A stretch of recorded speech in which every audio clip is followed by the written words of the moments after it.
All right, so thanks everybody for coming out tonight. It's a rainy night. It's a weeknight. Everybody has things to do, and everybody's tummies are probably rumbling a little bit. We'll get through this hopefully pretty quickly, our presentation, and then we can get right into your comments and questions. The project has been a long time in coming, but it seems to have gained a lot of momentum recently. I'll just walk you through these slides. Okay, so no.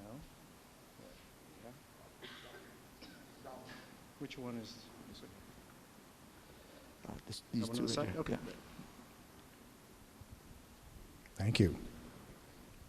All right, so each of you should have a packet, a PowerPoint that you can follow along with.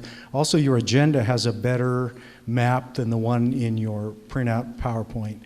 And yeah, the print's kind of small, but I think most of you are pretty familiar with the area, so you shouldn't have too much trouble. But if you do have any about orientation or anything, please ask me.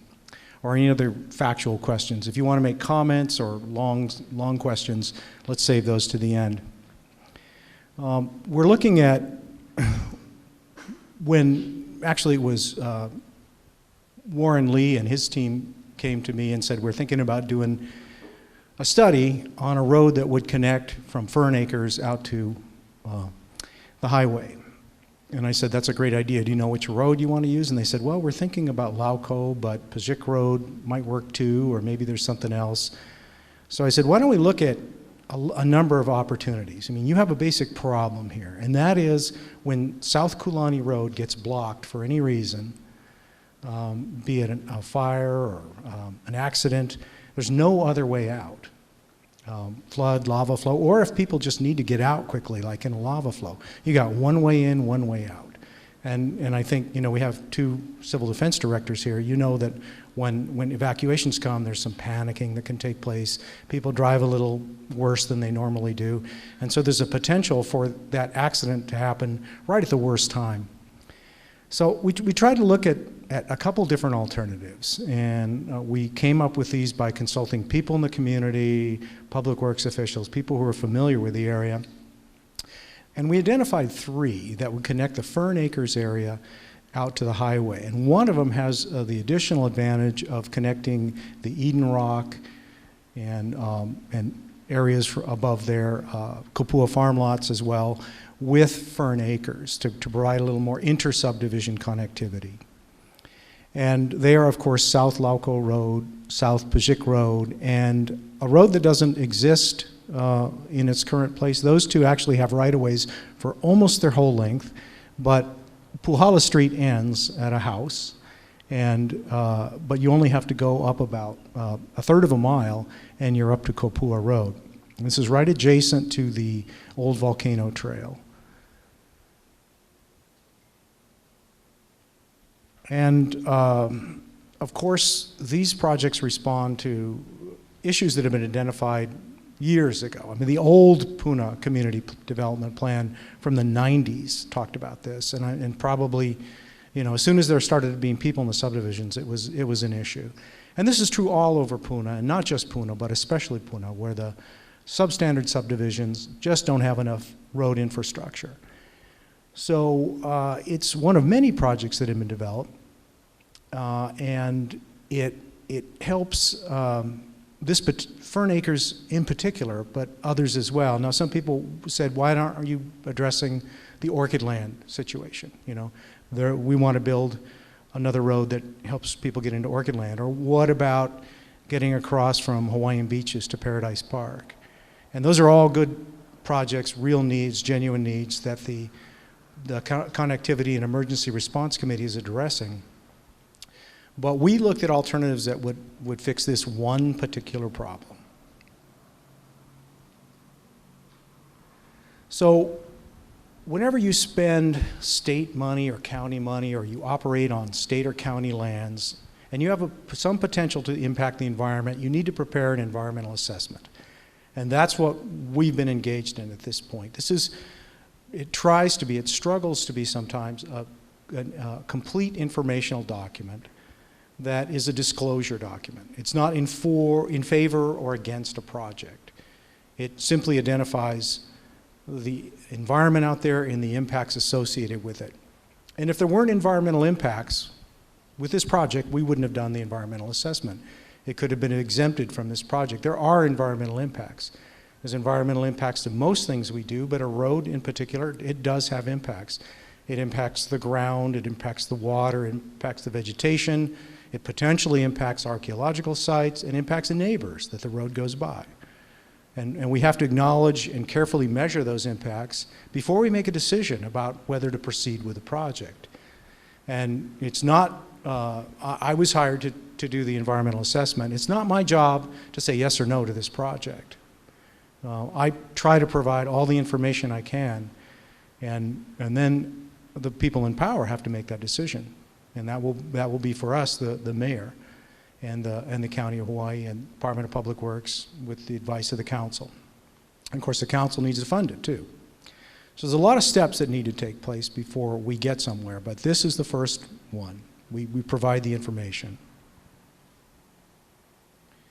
So where we are right now is we're in the middle or towards the end of the 30-day comment period. And that's why those comment sheets that you have, that was passed out to all of you, those are very important. We published this in the environmental notice, and we've gotten, we sent the EA out to a number of agencies, and they have, some of them have responded already. We've also got some emails and comments from other members of the public.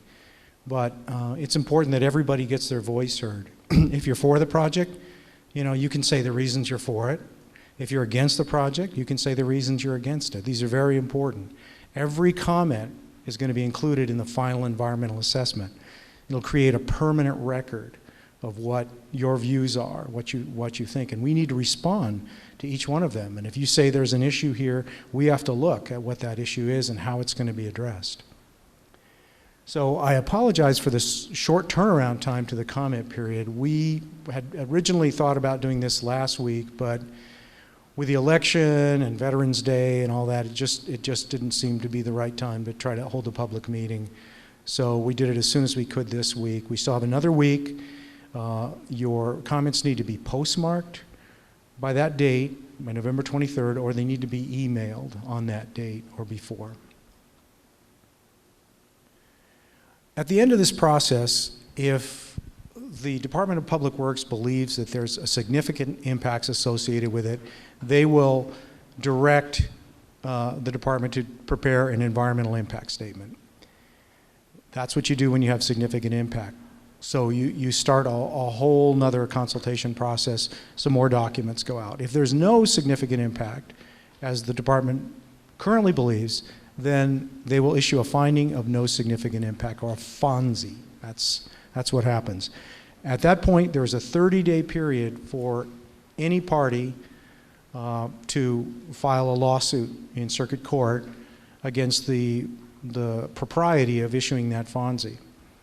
And so that is the legal redress of this process, and it helps keep it honest. I think it's a wonderful provision in the law that makes sure that an EA is not a whitewash of a project.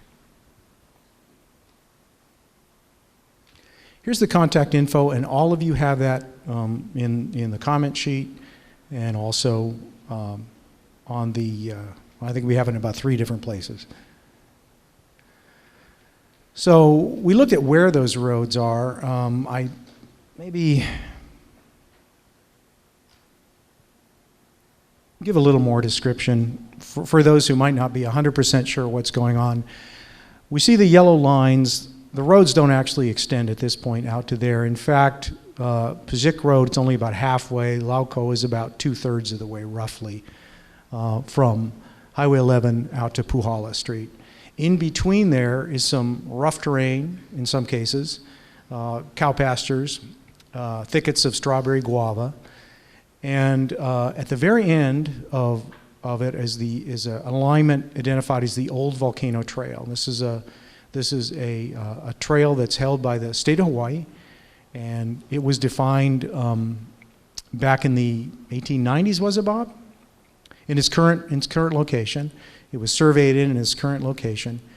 And it represents the boundary between between Ahupua'a, and it also is an approximation of a route of an old trail that went up to Volcano and became a road. And by the 1890s, they decided that it wasn't a very good place to have this road, and they realigned it out to the present area that we have now, and that has turned into a state highway. The old road is out there. Now, the physical traces of the old road we did not run into them. It's not that surprising. Some of it was pretty crude, and it's been bulldozed in a lot of places and worked over. The physical traces of the road we don't expect are necessarily going to be in the corridor for the old Volcano Trail because, well, we know from the descriptions of the surveyors at the time that it has a straight line. That trail is a real straight line. The road wasn't straight. The road went in and out and in and out. But they used a surveyor traverse to define the roadway. They said this will be easier. It'll be easier for us to survey. It'll be easier for us to maintain. It won't infringe on the people who are living in the homesteads. So in case any of you wander out there and look for the old trail, there are traces of it here and there, but not in our project area. It simply didn't show up. Now, Puhala Street is a kind of a jungle from the end of the road out to Kopua. It's you can walk on a trail out there between the two, but that's not the area that we're going to be working in for the most part. A little bit of it is, but most of it is on the old Volcano Trail parcel, that existing four-wheel drive trail or ATV trail. Sometimes you see bicyclists coming down there. It's either on that on the trail or it's even on the other side of it on private property. Oops.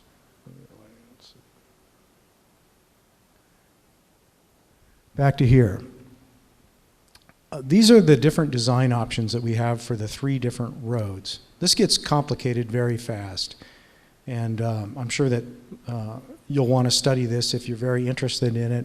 I won't go over the whole thing, but what we're basically looking at are 2 types of roadways that could be out there, which we call, option 1A, for example, for South Lauco Road, option 1A and option 2A. They both involve paving the road. One is paving it at 12 feet width. 2A is paving it at the first is 24 feet and the other one is 12. And then option 1B is a 24-foot wide roadway, but only base course. No paving out there. It comes out to be obviously a little bit less expensive. Option 2B is the least expensive because you can do that for it's 12 feet of base course.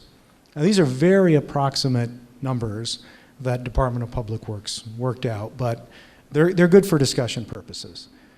Now, that's not the only expense we have out here. The bridge crossings are probably the most important. Lauco has 2, either bridges or fords. Pajik has 5 bridges or fords. Puhala has none, which is a big advantage for using Puhala. Each bridge crossing is expensive. Even a small stream, bridging a small stream, costs about $150,000. Now, there are some existing bridges on Pajik that could probably be recycled, be used. We might have to do a little bit of work on them.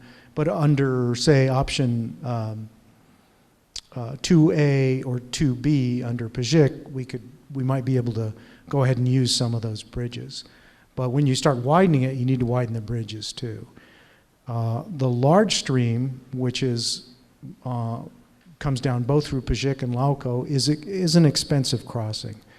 It could be up to $3.5 million to build a bridge over that.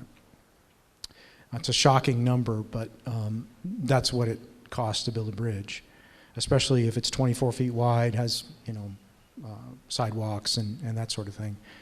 But we wanted to give the range of costs to show basically what we're talking about. It's very important for decision makers to consider the input of the community, the impacts, and also the costs of a project. This is an example of a ford crossing maybe not the most beautiful example. It's, wasn't built yesterday or anything, and it's not in perfect shape, but it's a usable ford up in the Papaico area. Is that right? Yeah. Bob, you're familiar with these roads, and the difference between this ford and the one that's out on Lauco Road now, really critical. The one on Lauco Road doesn't have a culvert. So all the water comes right over the roadway.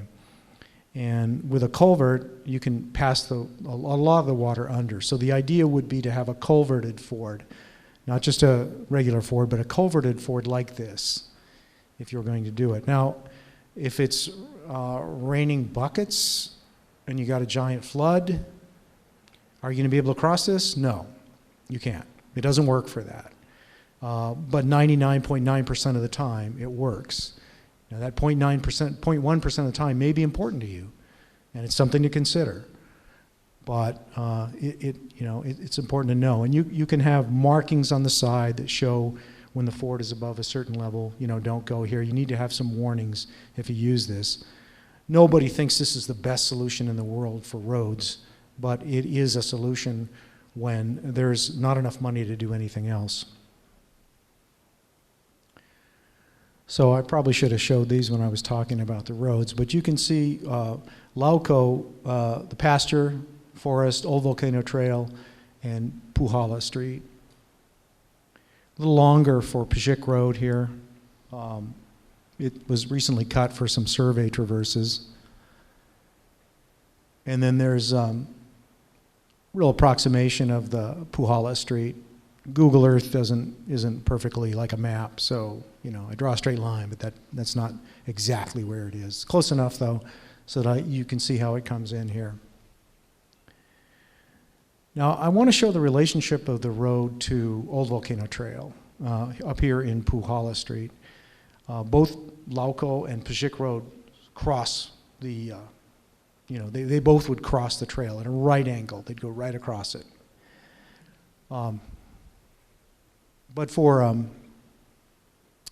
Puhala, you'd run beside it.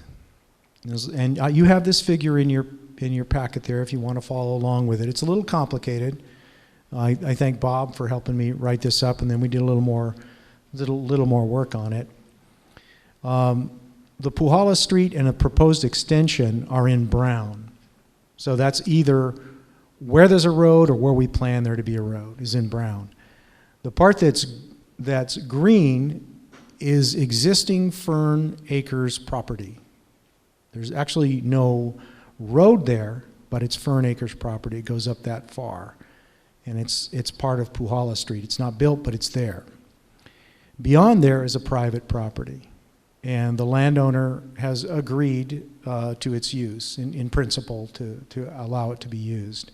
On the top side of the slide, which is the north here, you see the striped area. That's the Old Volcano Trail.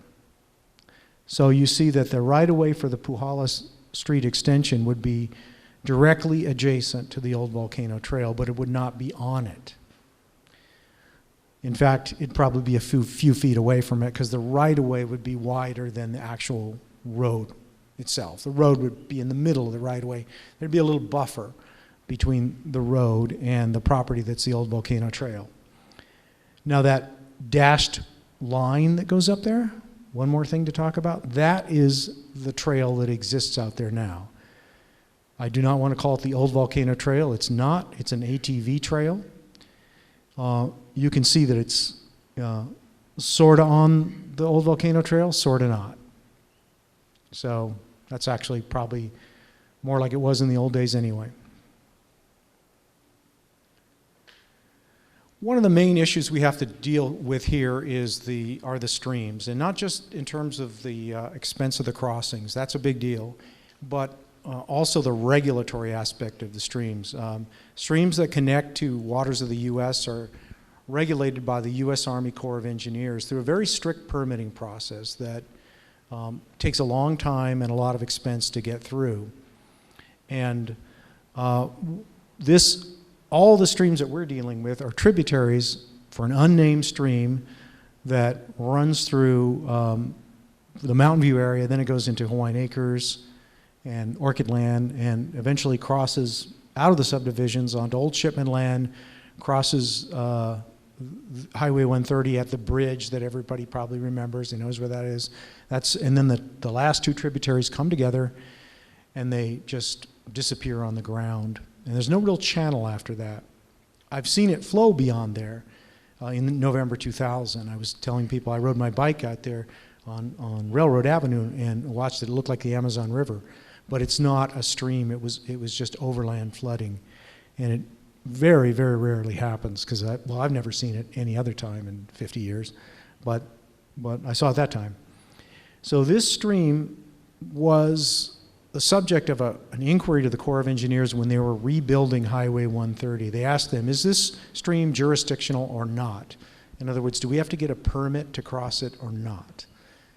And at the time, which was about 6 years ago, the Corps of Engineers said, no, it's not jurisdictional because it doesn't connect to a water of the U.S. There's a couple of miles between the end of the stream and the ocean, and it's not jurisdictional. But laws have changed, policies have changed, administrations have changed, and we needed to ask the Corps of Engineers again because that jurisdictional determination only had a 5-year lifespan. So we've asked them again by letter, and we are awaiting their answer. It's pretty critical because if we need a permit, a Corps of Engineers permit for all 7 of those crossings, it's going to be expensive, time-consuming, and they might say, we don't want a culvert. They might say, you got to build a bridge. No culverted for it. That's too environmentally damaging. We don't know what they'll say. We don't know until we ask. That's happened in other places. So it's a critically important question, and we're trying to resolve that through the EA process. I had hoped that I would have the answer for you tonight, but the Corps of Engineers has not responded to me yet. They usually take a little while. It can take up to a year to get a response. I hope in this case it won't because they already answered the same question before. But I'm hoping that the final EA will be able to provide that information. And it will really be critical in the decisions that the next administration has to make about how to build this road. Anita. Oh, okay. I think you both gave me some pictures. And this was after the first big hurricane that came by us in August, I guess it was. Yeah, we had 3 storms in a row. I can't remember their names anymore. I'm getting dizzy. But you had seen the picture that I showed before, or I think it was up here of the stream. It was in much worse shape, and all the metal from the gate, from the fence there is on the ground, and it's quite a mess. And for the residents that live beyond this road, this is a big mess. This is hard because they can't get back and forth, and it's in a number of conditions they can't get back and forth because it's not culverted. And big floods, it doesn't have to be that big to make an issue here.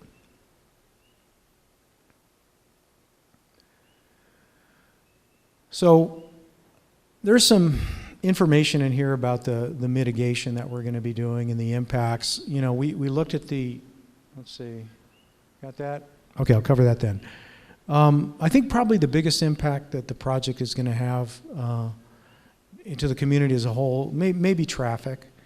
It's going to change the traffic pattern that we have around here. I think for the most part, it's going to change it for the better. To have 2 new roads to exit out is going to have less traffic on Kopua and South Kulani, and less potential for accident, more redundancy, more, that's a good thing. At the same time, though, the traffic is going by people's houses and farms and other things, and that creates an impact for them. And that's particularly probably true for South Loco and Pajik Road because there are more residents along there.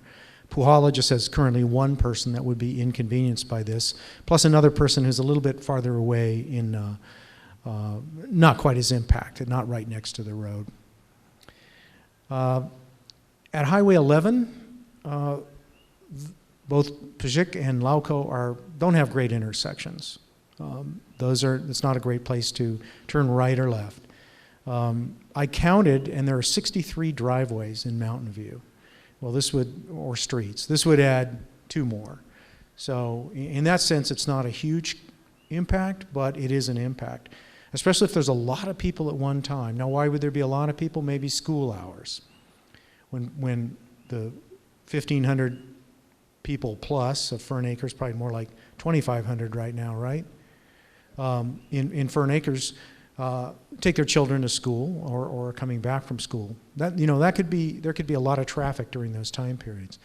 There are ways to address that. You could have one-way circulation patterns. You could have no left turn at Highway 11 during certain times or all the time.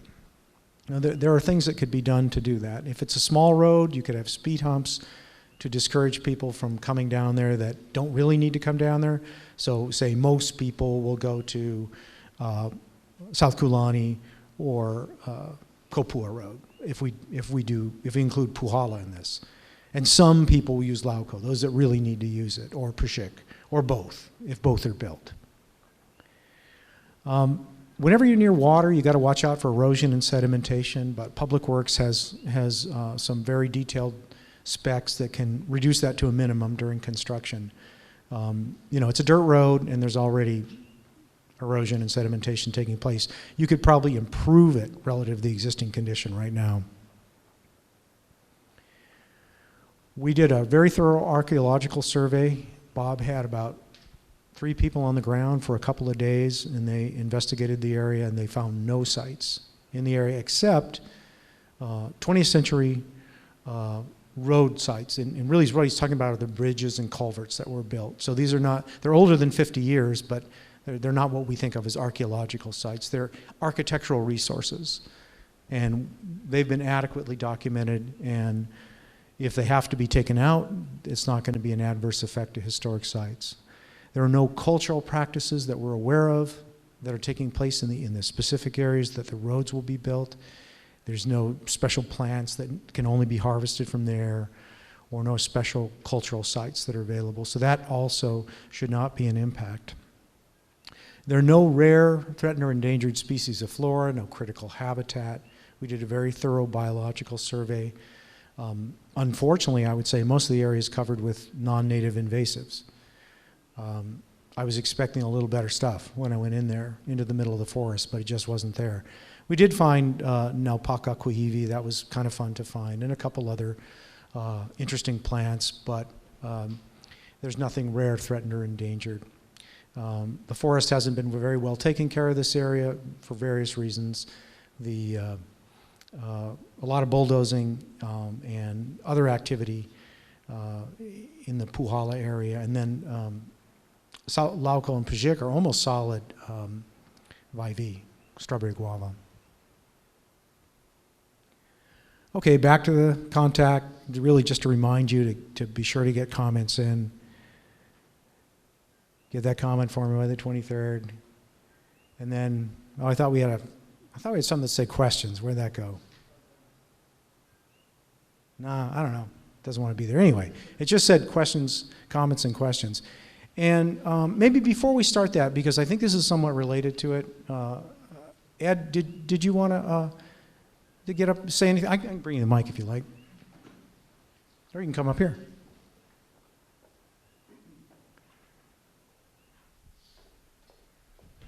Thank you, Ron. My goodness. Would you mind going back on the slideshow to that stream crossing on South Lauko?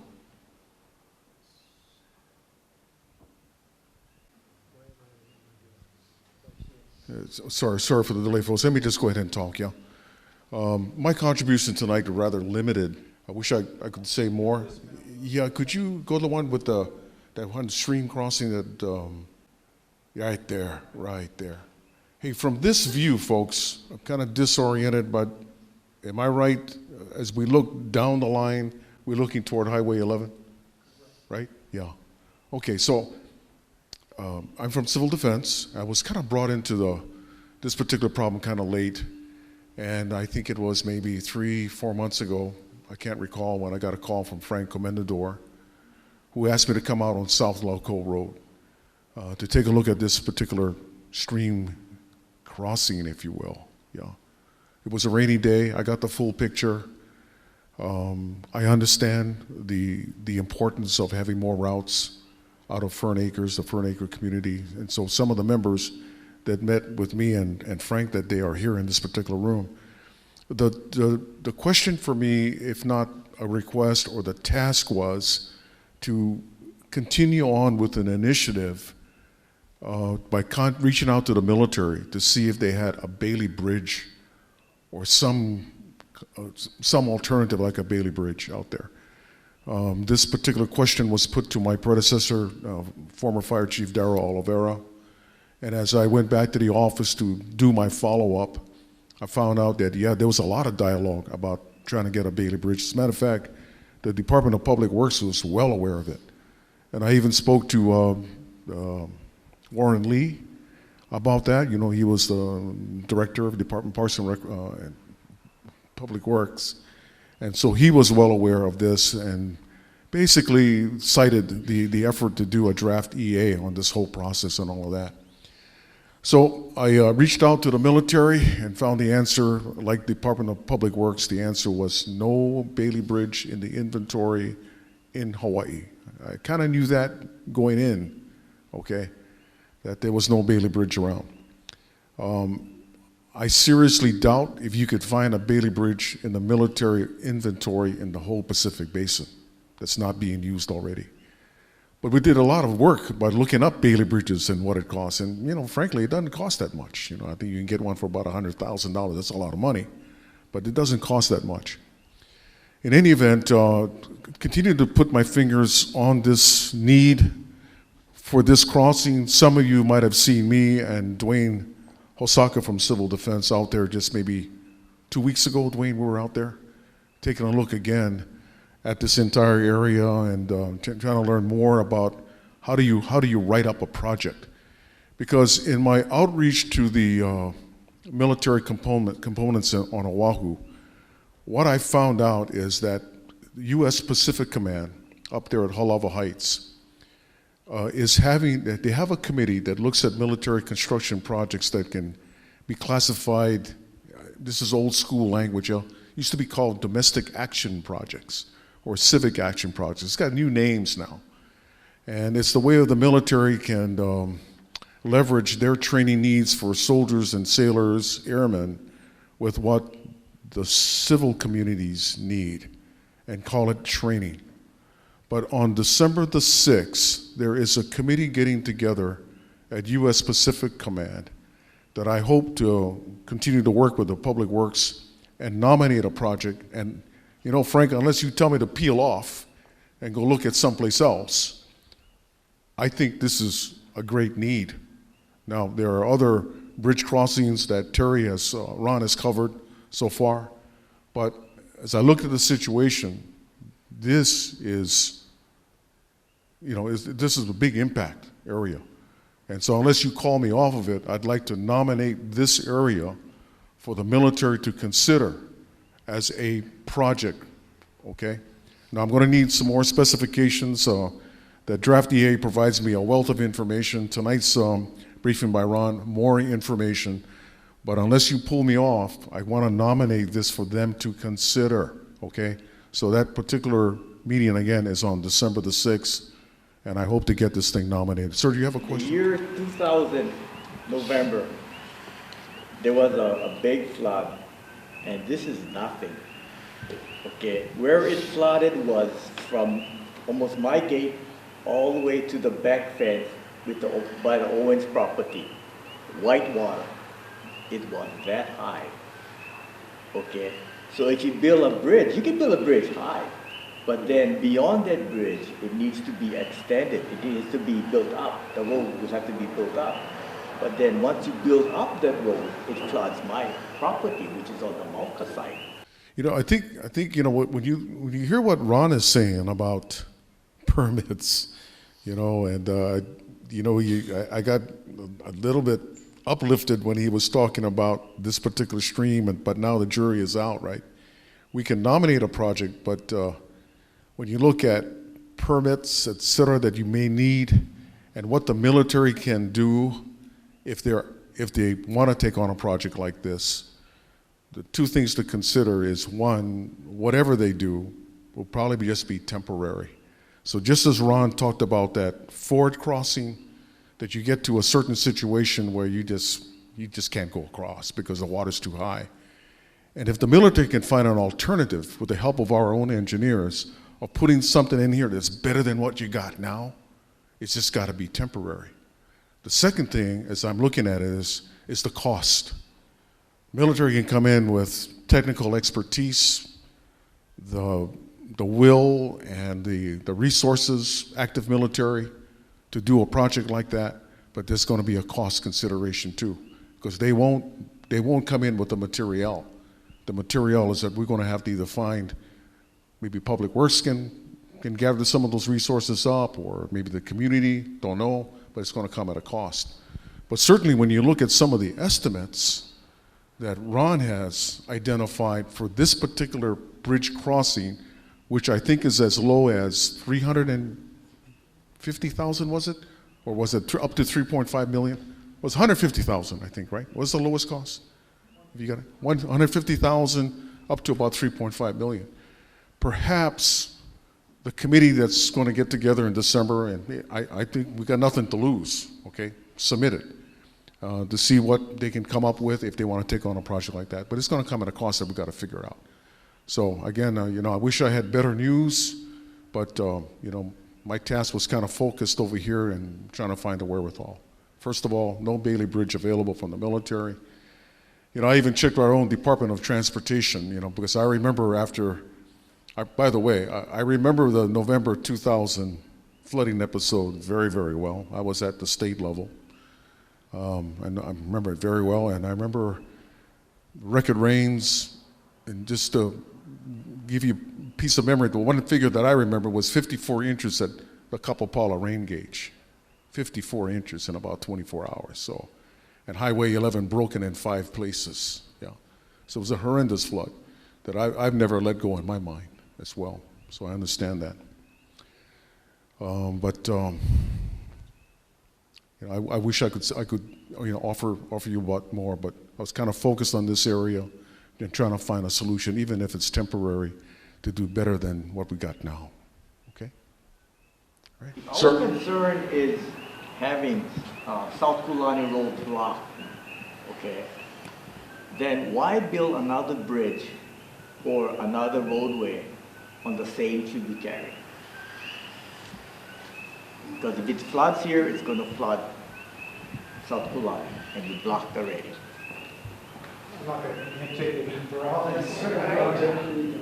Thank you very much.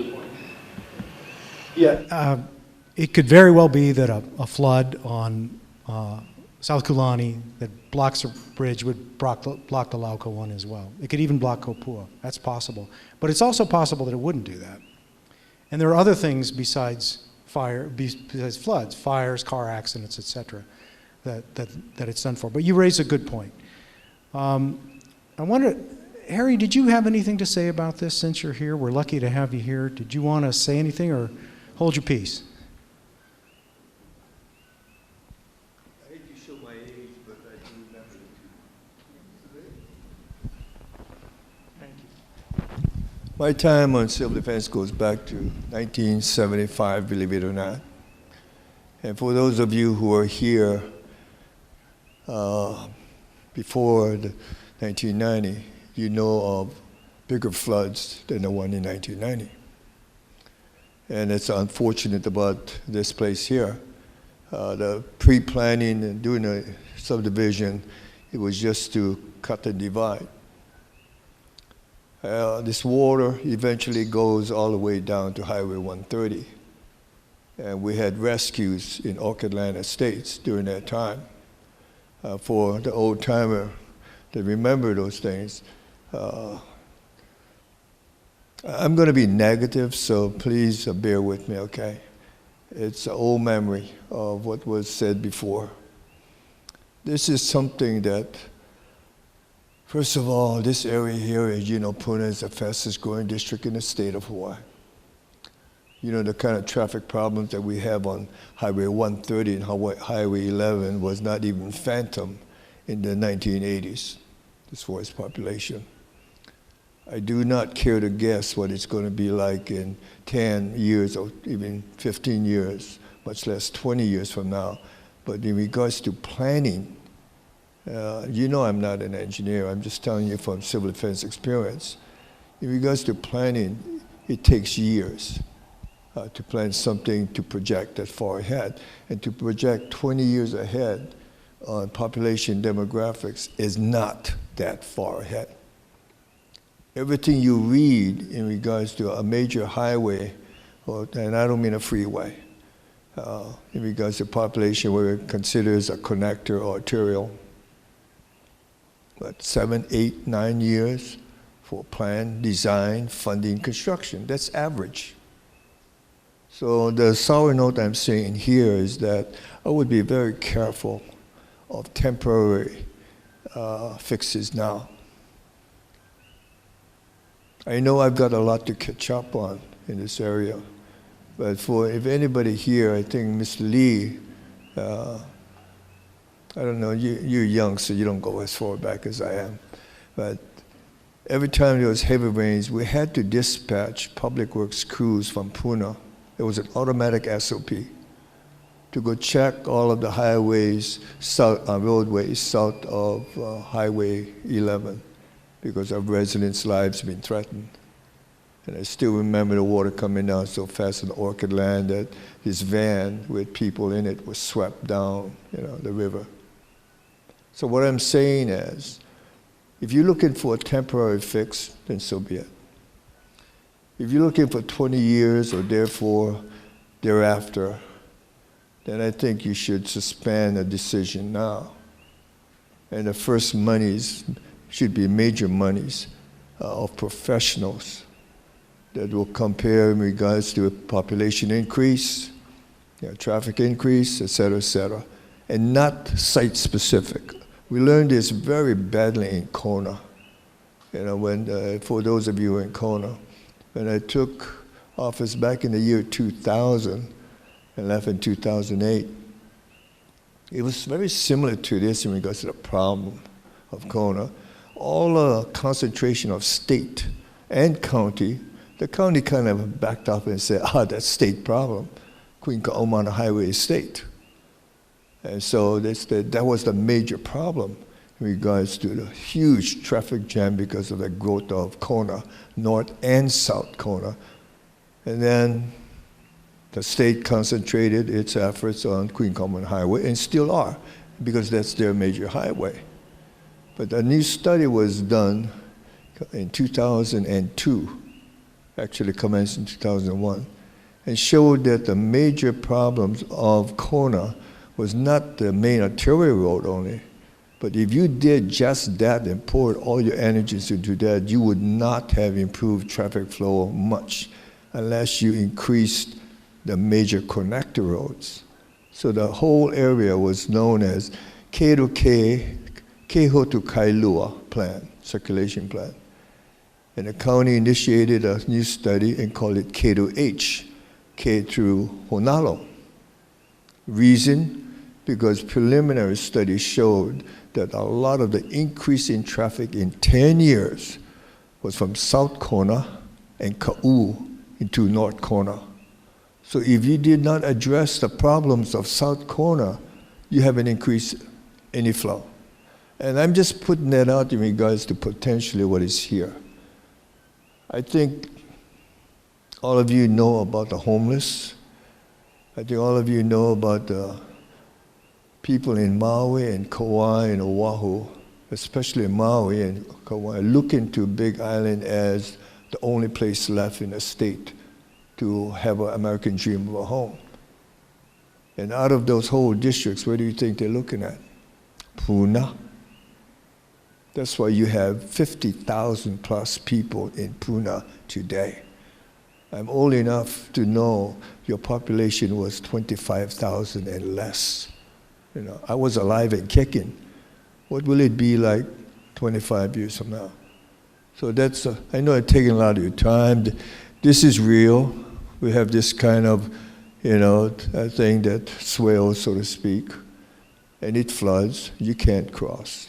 And good thing, common sense tells most people don't try it. But if you're looking for a long-term fix, where did Terry run away to? I would hire Terry. I didn't say that, Terry, okay. Terry was just telling me he wants to retire, but he can't. But I would push for government to do a long-term study of this area as a long-term fix. Mr. Mayor, let me plant some seeds in your head. My name is Harry. Okay, a lot of this connectivity road is really not the answer, because once you hit Highway 11, like you say, you're going to get congestion and everything. So what I'm trying to put into people's head is to have a full-scale or full trauma facility built in the KL area. In that way, you bring the facility to the people instead of having all this congestion going into Hilo, where the Costco Mohana, out by Illinois, because Hilo Hospital cannot expand anymore. But then look, the Puna area on this island does not have a full-scale trauma facility that would take care of the majority of the Puna residents. Okay, you can just put a small connectivity road in. It should be done. Yeah. When you say study of highway needs and demographics, this is what you're studying. What are the causes of the traffic problem? What are the various solutions? What your population growth? What the needs are? I know there's people here that's been in Puna more than 20 years. Pahoa had nothing, right? KL when Second Save or Sure Save open up, people say, oh, great, we finally have a shopping center here. Those are the things I'm asking for a long-term study in regards to what your needs are. Matt? County Hendrick in Fern Forest, and everything you're talking about, all of these pieces are related to connectivity, which is covered in the Puna Community Development Plan, which has been in effect now for 8 years. And I so appreciate the depth of this exploration, but I agree with you. We can't put so many resources into a site-specific temporary solution when there are cheaper alternatives that could lead to long-term solutions. So this is connectivity with Highway 11. The PCDP deals with inter-subdivision connectivity, some of which is as simple as 300 feet and no land needs to be purchased. So I'm hoping that I've always supported, Frank knows, connectivity with South Lago because one of the priorities in the Puna Community Development Plan was safe access to schools, and that would provide us with some of that. But at the same time, I hope, and I'm so thrilled and pleased to hear you addressing the larger issue. It's not just this physical connectivity, it's internet connectivity, it's availability of access, not just to healthcare facilities, but everything, and it's all in PCDP, so we don't all have to travel to Hilo. So on the subject of connectivity, I'm hoping we'd have a similar meeting like this, looking at true inter-subdivision connectivity, going for some of the lower hanging fruit, but looking for solutions that are real. And that means we have to start with, we have to start providing the community associations with specifications for connectivity locations. When I go to our FFCA, our road meetings and other meetings in Fern Forest, they say, well, what are the specs? And we have to have what they have at Ainaloa. The county's taking over the road for them and we won't settle for anything less. Well, that's not participatory community involvement. So I'm hoping we have more meetings like this, get our communities involved, and all of us contribute our small part to the bigger picture. And again, I so appreciate this kind of depth, but this kind of money, to spend this kind of money on this particular specific site location, I think would detract from resources that might be available from various departments working together to address connectivity, which includes healthcare facilities and connecting people in every way that they need to be connected. Well, my last comment on this is, first of all, for any of you involved in the CDP, I thank you for that. The CDP was initiated in the year 2005 to get community to be part of the planning. I don't know how many of you are connected to Shipman's plan. They've been working on different kind of plans for a long time. And what they call, there's a nice word that they call it, plan is called smart growth. In other words, smart growth, so it limits the time that you need to spend on the highway to get from here to there and everything. And that's what I think I would push for, regardless of what happens here, is that we have to really take a look at smart growth planning, because you don't want to be not picking on any place else, but Maui asked me to go and talk to 11 community associations not that long ago. And the reason they wanted me to go there is because I was opposing a certain bill. And at the end of that visit, it was even staying at Molokai. Very active people in Maui and Molokai as far as their future.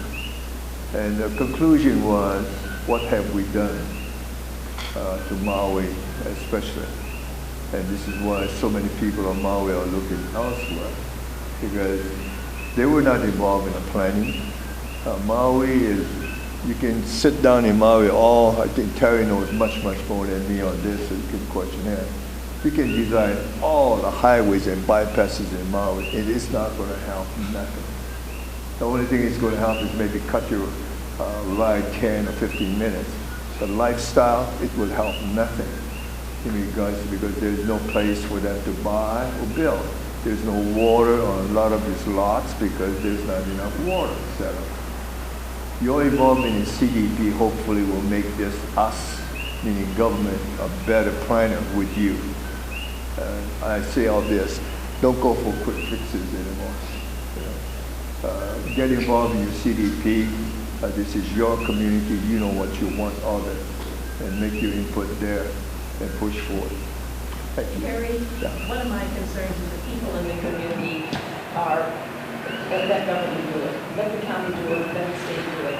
We will not succeed if we don't take the initiative in identifying roles, whether it's neighborhood watch, providing a sense of safety at these connections where we can't have a connectivity location because your folks are going to come into our neighborhood. And we need to have neighborhood meetings, and we need to have department heads and people like Patty and Marlene and so forth go out and talk to people, because no one has done that now for 2 or 3 years. So I'm hoping that this group of people, whoever organized this, will keep this going and get out into the communities. There aren't enough of us here. That's where you live. I live in Fern Forest. I'll be negative here of your road, because that comes from the same type of problem. These subdivisions were made to be, as Terry knows, in Ka'u, called Ocean View, all of the subdivisions in Lower Puna, and Oxford here. And that's just a really much. People do it. Yeah, and then but you got to pay for it until you can do that. And these are all the things that Puna, Upper and Lower Puna. Paradise Park did a beautiful job. You guys know that, right? They went to court, had 3 ladies who said, we'll take on that burden. I remember a couple of vacation rentals. One person, Paul Manning, I will take care of that burden. And he forked over several $1,000s for that attorney. And I'm not asking you to think about doing that. I'm just saying the community has to realize that these are private properties made by developers that came and went and flew the coop with their money a long time ago when there were no laws, and you're stuck with it. You have to work with your government as best as you can to see how to improve the situation. The quick fixes, just that if you do that. You've got a quick fix for a certain kind of flood situation, but no more. It won't cover the maintenance or improvement of any of the roads within the subdivision. You've got to address the whole picture and get involved in the CDP. This is a big group, believe it or not. As Terry said, this is Tuesday, right? This is Tuesday, rainy night, and you got better things to do. And look how many you got people you got here. But this is not a small turnout. Thank you. This is a fantastic civics lesson, and I'm so glad that we're looking at the bigger picture, because this is just one small part. Roddy, I want to get to some other people that have had their hands up here that wanted to say some things. The chief folks, I see your hand up. Anita? What do we do now? The water comes all the way from the gate in front of my car. I remember taking that picture now because I had to back up to your driveway to turn around. It's bad. And I'll tell you, it's just not water coming off the property. No one's maintaining the waterways. I've seen a lot of rubbish down on Freitas Pond. It's got eucalyptus or whatever big tree trunks that are down there. There's steel, there's pipes, there's wood, there's all kind of rubbish. And that eventually will go down the Kalani Road and block that up, and it's going to happen again. It's going to blow that bridge out. It's just a matter of time and how much water is going to go through. So I mean, what am I supposed to do? What is she supposed to do in her family? What are we going to do? Yeah, I mean, I guess most everybody knows where you live, but maybe you want to explain it? Explain? Explain where you live. On that road, back here. Back here. I'm about a half a mile back down. I'm like in smack dab of there and Puna Street. And this is our only way in and out. So I don't mind water. I don't mind waiting for the water to go through the ford. I knew that when I came into the picture, but when I bought that place, it wasn't like that. It wasn't like that at all. So I don't know what deteriorated the roads. Maybe there needs to be berms up on the sides so the water would go down to the river and not, on his property or on the road, down to the river. It's got to be rerouted or something. We just can't have a whole, I have a picture. I had to send it to you, my computer fried. Right after that, the whole road is water, and it's like, me as a woman, I'm by myself, I don't even know how deep it is on my road, not to mention the Well, floor. I mean, obviously a big part of the problem And is it's water really scary, so is it gonna have to be coming like up a over loss the of road life? because it can't go under. Right, I don't know what to do. I'm really like landlocked. I don't want to have a loss of life there, because I don't know how strong that current would take me if it's going down the road. Very scary. I know about coming in, I don't go in, and you have to wait a couple hours, which I've already done. But going out, it just caught me by surprise that time. It's like, geez, I'm scared. I'm really scared. So I don't know if we can get out to Puhala side at the end of the road. Maybe you could put a culverts in for us, but you can't leave us like this in this situation. Yeah, I won't show the map slide again, but there are two streams that come down. One of them Right, I have one. between you and Highway 11, the other one between you and Puhala Street. That's a much smaller stream on the other side that would probably be capable of a culverted ford that would very rarely flood from what I've seen. I've never seen much water in it trickles Right. most of the time. We have a street that goes through Millboard, from Right. the top side, so it goes right through to the Sato side. Right. And it's not, Which is a different project, but also potentially, could potentially be an output for this. I guess I would ask you to, probably on your comment sheet, say what you want. I did. Okay, thank you. That's important. It's important to be, Thank you for to be clear listening. about it. Yeah, to be clear about what you want here. But Can I get some other people that haven't? Okay, please stand. It takes me 5 or 10 minutes just to cross Highway 11. So You're on Lowell. if you do that yeah, extension, you're gonna need traffic light. And if you do now, you gotta consider the people in the village. Because on the outside of the road, they're gonna have problems trying to come out too. So especially if you think a road like South Kulani, it takes a lot of people out of there. Obviously, they didn't have a light for a long time. It was a problem. My sister lived on the other side of South Kulani, always a problem to turn left. And what you're saying is that Malco is just going to be another South Kulani. Yeah, and then now the post office will be another problem. Try to get out from there is not easy. So you're gonna create a lot of these traffic problems. And another thing is, I hate to say, but there's 5 of us oppose the, development The road. for the South Market Road. Uh-huh. To go to, maybe you can fix some road for them so they can go, but not to connect the heavy trucks. So in other words, what you're saying is maybe they could connect over Robbie's Ford, or he might not like that, but maybe go over that, but not connect to Puhala Street. Not to connect. That would, Then I won't get problems. wouldn't add any traffic that's what I drive to on. what you have. Okay, I mean, that's what one do you point. do? Hang on, I'm gonna get you later. You got to talk twice, so okay, please. I don't know what happened before I just got here, but my choice, what I have to have a vote or whatever, would be number 3, the Impala up to Kapulu Farm lots, because I see that helping 4 subdivisions get connected. I see that that would be the most people being helped that way. I think it's also the cheapest one and also probably the easiest one to build. I know the big fear is, oh my gosh, undesirable to have access to my subdivision. Well, I have the fear. I've got to open up connectivity to the public, whether I'm scared or not. And another thing, to go around by using South Kapulu and coming down there, we avoid Mountain View, we take traffic away from Mountain View. If there should happen to be a gas station explosion or a big accident there, you know, at the post office or something like that. So it gives the most detour area too.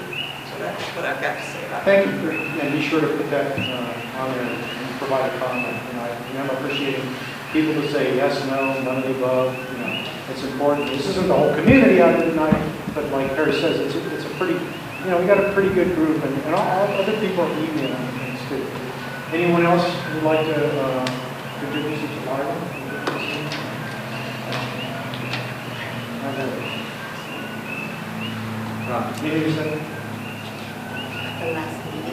Okay, you came so early, and I really appreciated that. I want to make sure you had a chance to speak. Yes, please.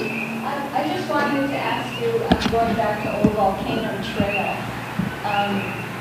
I live in Hawaiian Acres, on the south end of Hawaiian Acres, and that road looks wonderful compared to our roads.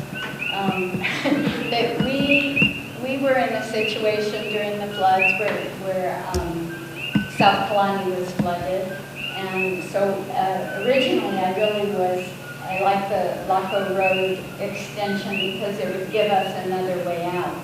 But the Kahala Road is, we've been told that's Old Volcano Trail going into Road 1 of the Acres.